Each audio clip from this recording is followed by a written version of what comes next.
नमस्कार, knocking-news.com में आपका स्वागत है। मैं हूं गिरिजेश वशिष्ठ। मेरा जीवन, आपका जीवन, हम सबका जीवन क्या इतना सस्ता है कि जब जो चाहे वो सरकार में बैठा हुआ आदमी उसे ले ले, प्राण हरण ले, हम लोगों का जीवन खतरे में डाल दे, हमको कैंसर जैसी बीमारी दे दे।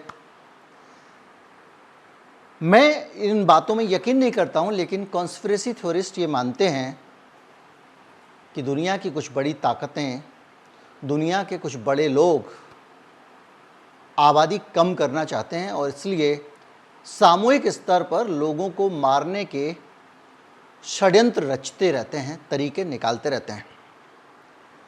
इन लोगों ने कोविड के टाइम पे कहा जाता है कि कोरोना फैलना और उसमें टीकाकरण और दूसरी चीज़ें इसी योजना का हिस्सा थी, ऐसा ये लोग मानते हैं।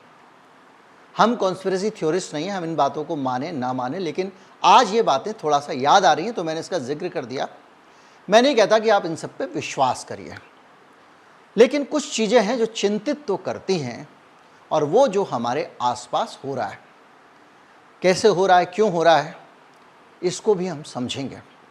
लेकिन आज जो एक खबर आई है वो हमारे कान खड़े कर देने वाली है, और ये है यूरोपियन यूनियन ने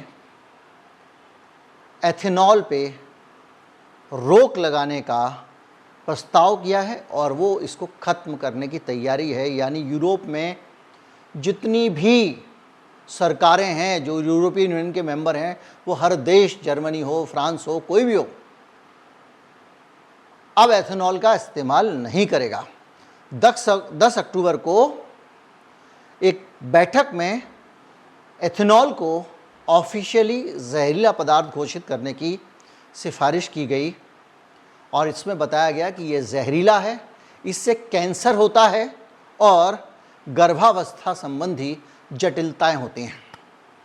अब कैंसर तो हर चीज़ से कहते हैं लोग, ये भी कैंसर वो भी कैंसर कहते हैं, लेकिन एक होता है क्लास 1 का, कुछ ऐसे पदार्थ जिनको क्लास 1 कैटेगरी में डाला गया है, यानी जिनसे कैंसर होता है, जैसे कि तंबाकू है, जैसे कि इस तरह की बहुत सारी खतरनाक चीज़ें हैं जिनसे कैंसर होने के सबसे ज़्यादा आसार होते हैं, उनको क्लास 1 में डाला गया है।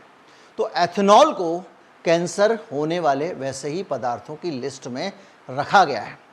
अब बड़ा सवाल इस बात का है कि आज मैं अचानक आपको कहूँ कि देखो जी, यूरोपियन यूनियन ने तो ये कर दिया, तो ये गडकरी एथेनॉल क्यों गाड़ियों में भर रहा था? तो आप कहोगे कि देखो भैया, अब आप मालूम पड़ा है, अब यूरोपियन यूनियन ने किया है तो हमारी सरकार भी सोचेगी ना। जो यूरोपियन यूनियन ने किया है, ये बात 25 साल से ज़्यादा समय से, 35 साल से बल्कि चल रही है, वैज्ञानिक शोधों में साबित हो चुका है। उसके बावजूद गडकरी जी ने इसको लागू किया। अब आप कहेंगे कि उनको नहीं पता होगा, तो गडकरी जी खुद कोई फैसला नहीं लेते हैं, वैज्ञानिकों का पूरा एक कुनबा रहता है और वो लोग इस बारे में सरकार को बाकायदा बताते हैं। तो क्यों किया होगा? तो कॉन्स्पिरेसी थ्योरी वालों के दिमाग में बात आने लगती है कि गडकरी साहब ने अपने बेटों को अमीर बनाने के लिए ही ऐसा किया, या बेटों को अमीर बनाना उस इंसेंटिव का हिस्सा था जो इस एजेंडा को लागू करने के लिए गडकरी जी को मिला कि बेटा, अगर तुम इसको लागू कर दो तो मैं तुमको इनाम में देता हूं, तुम्हारे को इतने रुपए तुम्हारे बच्चों को मिल जाएंगे, हो जा शुरू। ये हम अनुमान लगा रहे हैं, हमारे पास में इस बात को लेकर ना कोई प्रमाण है ना कोई आधार है। हाँ, लेकिन कुछ तर्क इशारा करते हैं, तो उसको हम चर्चा कर रहे हैं। हम बार बार कह रहे हैं कि हम किसी कॉन्स्पिरेसी थ्योरी को नहीं मानते, हम नहीं मानते कि दुनिया के बहुत सारे लोगों को मारने का षड्यंत्र दुनिया भर में चल रहा है। लेकिन ये जो कदम है, और ये कदम नहीं, मैं और भी कदम की बात करूंगा, दिल्ली में भी कुछ हुआ है, उन सब पे बात करेंगे, लेकिन इसका खतरा समझेंगे। यानी ये जो प्रक्रिया है 2004 से चल रही है, 2000 से चल रही है, सन 2000 से ये प्रक्रिया चल रही है, और एथेनॉल बार बार मास लेवल पे लोगों को हानि पहुंचाने, कैंसर कारक पदार्थ जनता के फेफड़ों में फूका जा रहा है, इसके जरिए, पेट्रोल के जरिए। मैं बताऊंगा इसके कैसे ये जाता है फेफड़ों में। ऐसे नहीं है कि वो गाड़ी के तेल में डाला तो क्या मुंह में आ जाएगा हवा से, ना, उसके साइंटिफिक एक्सप्लेनेशन इस पे हम आएंगे। कोविड जब आया तो कोविड में लोग जो संशय करते हैं कोविड के दौरान सैनिटाइज़र का जम के प्रचार किया गया, सैनिटाइज़र लगाओ, सैनिटाइज़र लगाओ। हर आदमी जेब में सैनिटाइज़र लेके घूमता था, हर जगह सैनिटाइज़र था, यानी एथेनॉल था। वो एथेनॉल जो कैंसर कारक है, ग्रेड 1 है। किसने ये खबर दी? आप कहोगे कोविड पर इससे मदद मिलती होगी, ठीक होता होगा ना। कोविड सरफेस से सरफेस नहीं फैलता था, कोविड हवा से फैलता था। हवा में ड्रॉपलेट होते थे, एक आदमी के दूसरे के अंदर चले जाते थे, ना कि किसी जगह को छूने से। तो शुरू में ये जानकारी कहाँ से आई और ये खबर कहाँ से आई कि ये छूने से फैलता है? बोले कोविड नया था, लोगों को पता नहीं होगा ना। ये लॉजिक भी गलत है, क्योंकि कोविड जो है वो कोरोना वायरस का एक नया संस्करण जरूर था, लेकिन कोरोना वायरस तो सालों से मौजूद है। और कोरोना वायरस सरफेस से नहीं फैलता, ये बैक्टीरिया उस तरह का नहीं है, वो सरफेस पे सर्वाइव ही नहीं कर सकता। ये जानकारी लोगों के पास पहले से थे। तो अगर इस पूरी जानकारी में जाएं तो क्या दुनिया भर में ये जो एथेनॉल है वो लोगों के प्राणों का संकट पैदा करता रहा? और अंतर्राष्ट्रीय एजेंसियां जैसे कि WHO वो अभी भी कह रही है, यूरोपियन यूनियन के बावजूद, नहीं नहीं ठीक है। वो क्या इस कैंसर कारक जहरीले पदार्थ को जन जन तक पहुंचाने का काम कर रही थी? और जानबूझ के नहीं कर रही थी तो क्या अनजाने में इतना बड़ा खतरा पैदा कर रही थी जिसके बारे में कोई सोच भी नहीं सकता? 1988 से ही एथेनॉल को IARC ने ग्रुप 1, क्लास 1 कह रहा था मैं, ग्रुप 1 कार्सिनोजेनिक ने डाला हुआ है। 2009 और 10 में इसके मेटाबॉलिक एसिटाल्डिहाइड को भी कैंसर कारक मान लिया गया। यानी ये क्या होता है, एक मेटाबोलाइट यूज़ किया जाता है जिसको कन्वर्ट होता है। ज़्यादा डिटेल में जाएंगे तो गड़बड़ हो जाएगा। और इसके बावजूद बिना प्रॉपर रिस्क असेसमेंट के कोरोना के दौरान हैंड सैनिटाइजर का मास प्रमोशन किया गया। क्वांटिटेटिव रिस्क असेसमेंट करना संभव था, लेकिन किसी ने नहीं किया। इतने बड़े लेवल पे लगाओगे तो क्या होगा, लेकिन कुछ नहीं हुआ। और हालत यह है कि पॉलिसी मेकिंग में और इंस्टीट्यूशनल एरोगेंस में कोई मतलब ही नहीं। अब ये क्या होता है, एक संस्थान की अकड़, WHO की अकड़ और जो नीतियां बनाना है वो, उनके बीच में आम आदमी कीड़ा मकोड़ा बना हुआ था। WHO ने एथेनॉल को हाथ की सफाई के लिए सुरक्षित बताया और यूरोपियन यूनियन और IARC इसे कह रहा है कि ये कैंसर फैलाने वाली चीज़ है। अब आप इस दशा को समझिए कि ये जो बातें हो रही हैं ये किसी केमिकल के बारे में नहीं हो रही हैं, ये बातें हमारे बारे में हो रही हैं, हमारे जीवन को लेकर हो रही हैं। हमको दी जाने वाली एक चीज़, एक पक्ष कह रहा है ये कैंसर से मार डालेगी इन लोगों को, दूसरा कह रहा है सेफ है। और आगे चलते हैं। भारत में पहले E10 ब्लेंडिंग होती थी, फिर E20 हो गई और इसका कोई प्रॉपर टेस्टिंग कंपेटिबिलिटी वगैरह की नहीं की गई। गडकरी जी सपना दिखाते रहे, सोशल मीडिया पे वक्त बांटते रहे, IT सेल लगी रही और हम सब की सांसों के अंदर इसको इंजेक्ट किया जाता रहा। ये जो क्लाउड सीडिंग हुई है ना दिल्ली में, इसकी कहानी भी सुनाऊंगा। नतीजा ये हुआ कि पब्लिक को पहले से पता ही नहीं था कि इसका साइड इफेक्ट क्या हो सकता है। लोग दे दनादन एथेनॉल का इस्तेमाल कर रहे थे और हुआ ये है कि व्हीकल एग्जॉस्ट से जो धुआं निकलता है, अब देखिए मैं आपको वो चीज़ बता रहा हूँ, तेल डाला गया, आप कहोगे डालने थोड़ी हो जाएगा, वो तो जल गया ना। उसका जो धुआं निकलता है और उसमें एसिटाल्डिहाइड और फॉर्मेल्डिहाइड जैसी जहरीली गैस निकलती हैं। ये बाकायदा न्यू इंडियन एक्सप्रेस में रिपोर्ट भी हुआ था और इसके रिसर्च पेपर भी आए हुए हैं।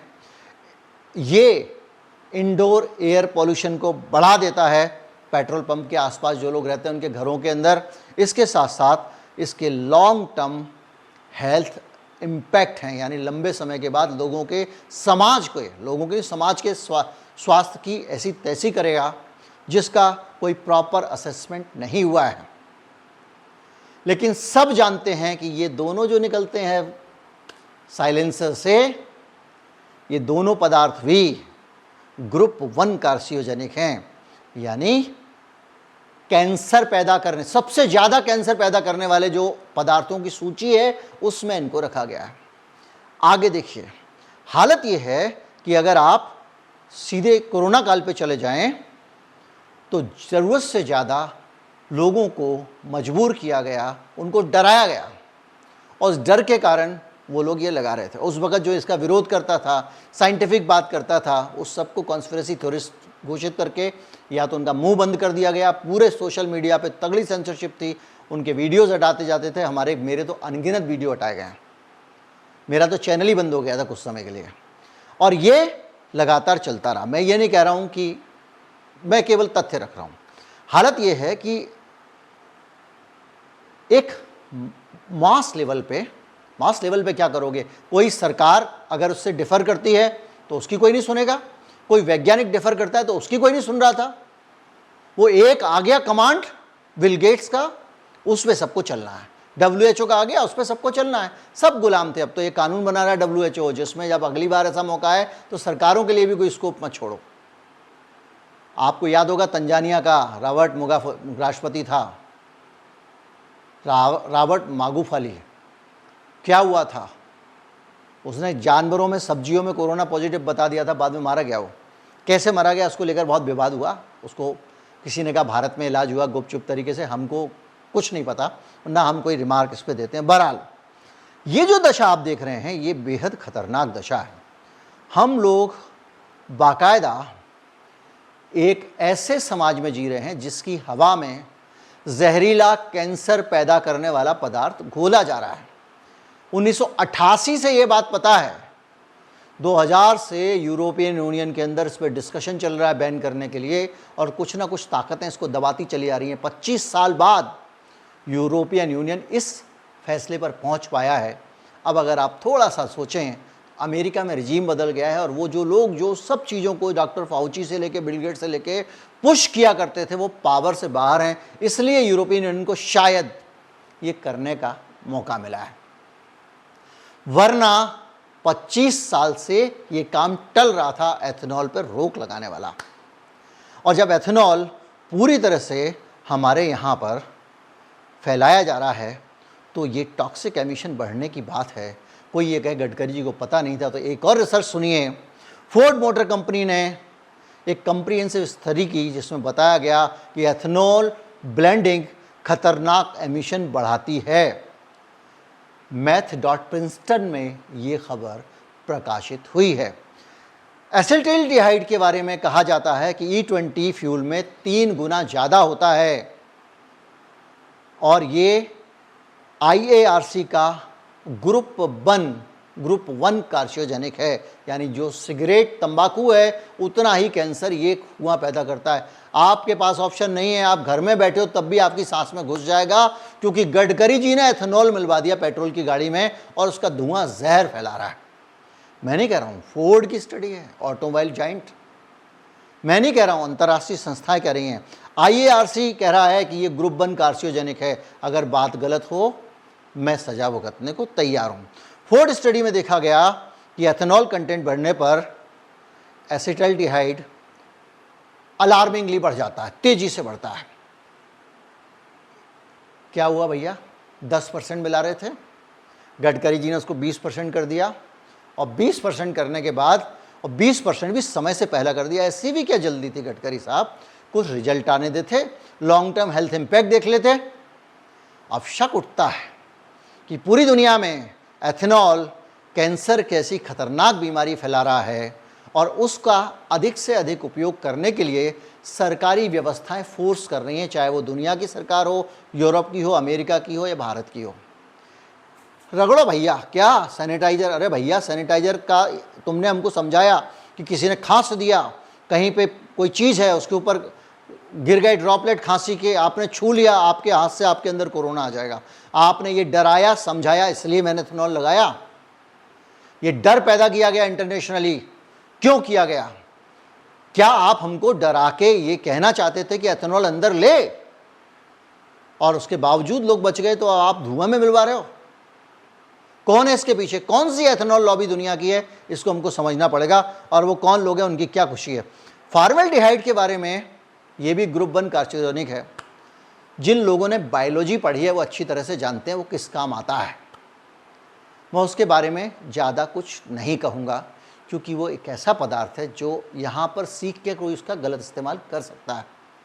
लेकिन फॉर्मल्डिहाइड वो पदार्थ है जिसके घोल में मेंढक वेंडक टाइप की चीज़ें रखी जाती हैं और ये एथेनॉल के कंबस्टन से बनता है।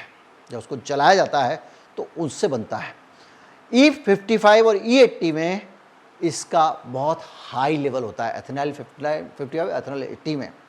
अब अगर इसको देखें तो मीथेन जो है, एक और गैस है मीथेन CH4, खतरनाक गैस है, ग्रीन हाउस गैस भी है, वो कार्बन डाइऑक्साइड से 25 गुना ज़्यादा पावरफुल है।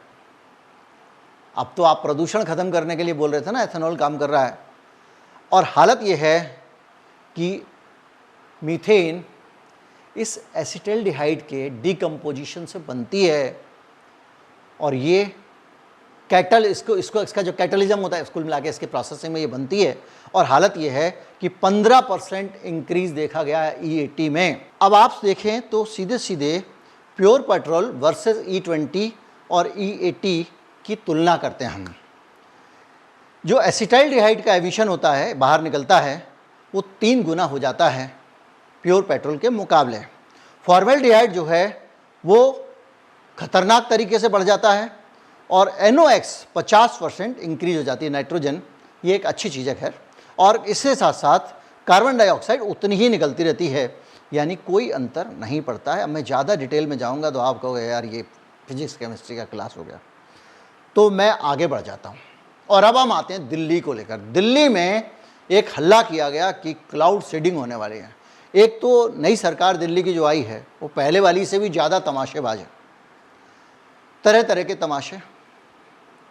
आप सोचिए, एक कुंड बनाया गया, अमृत कुंड, जिसमें मिनरल वाटर डाला गया, उसके अंदर मोदी जी को नहलाया जाने वाला था और नहाने से पहले हिंदुस्तान का गोदी मीडिया यमुना कितनी शुद्ध है, यमुना कितनी शुद्ध है, सुधीर चौधरी पहुंचा हुआ वहाँ पे, ये पहुँचे हुए हैं, फुल अंजना ओम कश्यप, ये सब लोग वहाँ गए हुए हैं। एक हाइप क्रिएट की जा रही थी। आखिर में हालत ये हुई कि मोदी जी को पीछे हटना पड़ा। तो जो तमाशा चल रहा, उसी तमाशे में एक तमाशा और हुआ और ये तमाशा बहुत ख़तरनाक है। दिल्ली में एक ट्रायल हुआ, क्लाउड सीडिंग का ट्रायल। ये क्या होता है? जो बादल होते हैं उनके अंदर कुछ ऐसा कर दिया जाता है, कुछ केमिकल डाल दिया जाता है कि वो ठंडे होकर बरसने लगते हैं। लेकिन ये बरसाना भी आम जनता के जीवन में कैंसर घोलना है, कैंसर से मारने का षड्यंत्र मान सकते हो अगर जानते हुए कोई इसको कर रहा है, क्योंकि ये आज की टेक्नोलॉजी नहीं है। 80s में हमने सुना था, पढ़ा था कि सोवियत संघ में वहाँ की सरकार क्लाउड सीडिंग से बरसात कराती है, उन्होंने बंद कर दिया। चीन का भी इतिहास है, बहुत सारी चीज़ें हैं। लेकिन क्या है इसमें, क्लाउड सीडिंग में क्या होता है, ये भी जानना जरूरी है। इसमें होते हैं जहरीले केमिकल। कौन से? इसमें डलता है सिल्वर आयोडाइड। सिल्वर एक हैवी मेटल है और जो बॉडी में अकुमुलेट होता है बार बार एक्सपोजर से। अगर आप सिल्वर आयोडाइड डालोगे तो आपके शरीर के, चाहे सांस के साथ जाए या त्वचा पे लगे, वो खतरनाक है।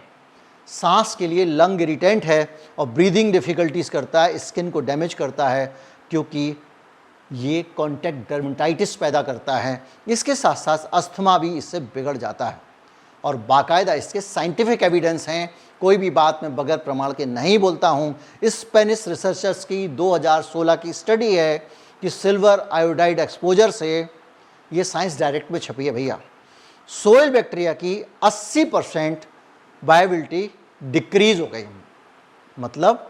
मतलब ये कि तुमने ये जो आर्टिफिशियल रेन कराई, ये केमिकल डाल के उससे धरती बांझ हो गई। बारिश हुई लेकिन धरती की उर्वरक क्षमता घट गई 80%। मैंने आपको जो अभी बताया था कुछ समय पहले, दिल्ली में जो E20 वाला है, जो तेल में एथेनॉल मिलाने वाला है, उससे तो कहा गया कि भाई हानिकारक है, इसलिए उसको ख़त्म करना है। और आपने एथेनॉल मिलाया, वो ज़्यादा हानिकारक हो गया। ऐसे ही इसको कहा जा रहा है कि दिल्ली में प्रदूषण है, उससे सांस की समस्या हो रही है, इसलिए हमको आर्टिफिशियल बारिश करनी है। और जो आर्टिफिशियल बारिश कर रहे हो वो भी खतरनाक है, वो भी सांस को असर दे रही है, वो ज़मीन को भी ख़राब कर रही है और स्किन को भी ख़राब कर रही है, जो कम से कम ये प्रदूषण नहीं कर रहा है। हालत ये है कि सोयल बैक्टीरिया जो होते हैं, सॉइल के बैक्टीरिया, मिट्टी के अंदर कुछ जीवाणु होते हैं जो मिट्टी को उर्वरा बनाते हैं, वो 80% कम हो गए। इसके साथ साथ जो फ्रेश वाटर के एल्गी होते हैं, यानी जो काई होती है ताजे पानी में, वो उसकी जो फोटोसिंथेसिस एक्टिविटी होती है वो 40% कम हो गई।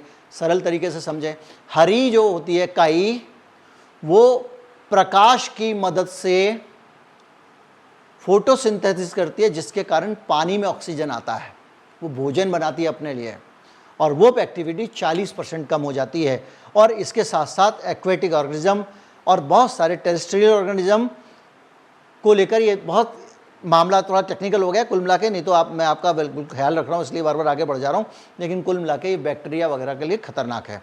और हालत ये है कि सिल्वर आयोडाइड बाकायदा मिट्टी में जमा हो रहा है। अगर ऐसे कर रहे हैं तो लंबे समय में इसका बुरा असर पड़ सकता है।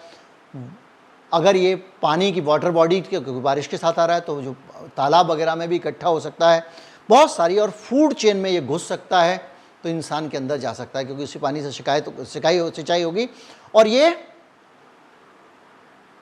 प्लांट की ग्रोथ पे भी बुरा असर डालता है, यानी पेड़ों की भी तरक्की, जो उनकी ग्रोथ है उस पर बुरा असर डालता है। ये रिपोर्ट है H2O ग्लोबल न्यूज़ की, H2O ग्लोबल न्यूज़ की। इकोसिस्टम डिसरप्शन भी इससे होता है, और एक बेसिक कारण तो मैं आपको बता चुका हूँ, ग्रुप बन के कार्सिनोजेनिक है, कैंसर तो पैदा करते ही है।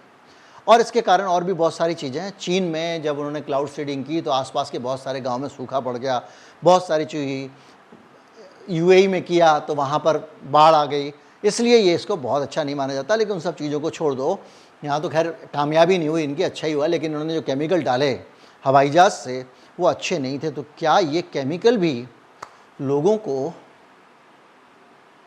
मारने वाले बगैर सोचे समझे इस्तेमाल किए गए?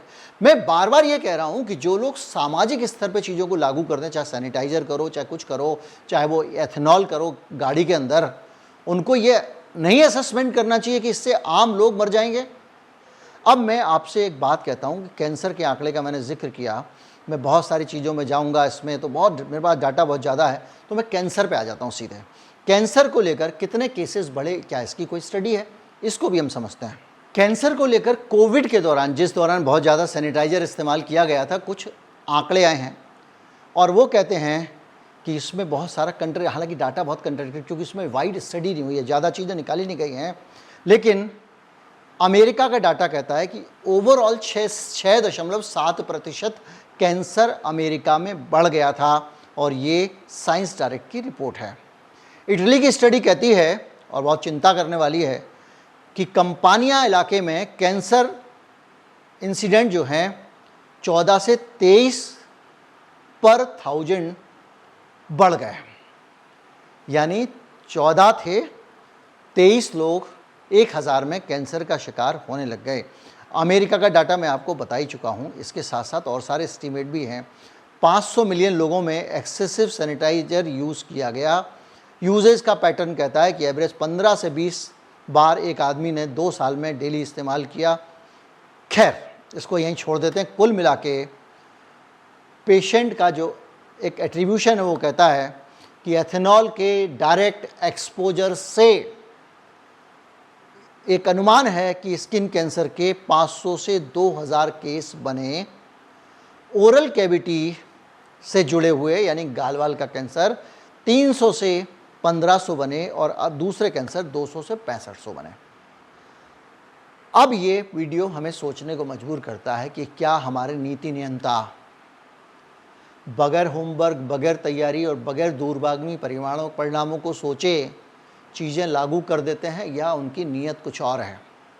उनकी नीयत सही है गलत है, इसको लेकर कॉन्स्पिरेसी थ्योरीज की तरह मैं कोई बात नहीं करूँगा, लेकिन मैं ये ज़रूर करूँगा कि बार बार एक खतरनाक केमिकल अगर जनता के ऊपर डाला जा रहा है तो ये बेवकूफ़ी नहीं हो सकती, क्योंकि 25 साल से हम जानते हैं कि ये केमिकल खतरनाक है। नमस्कार, जय हिंद।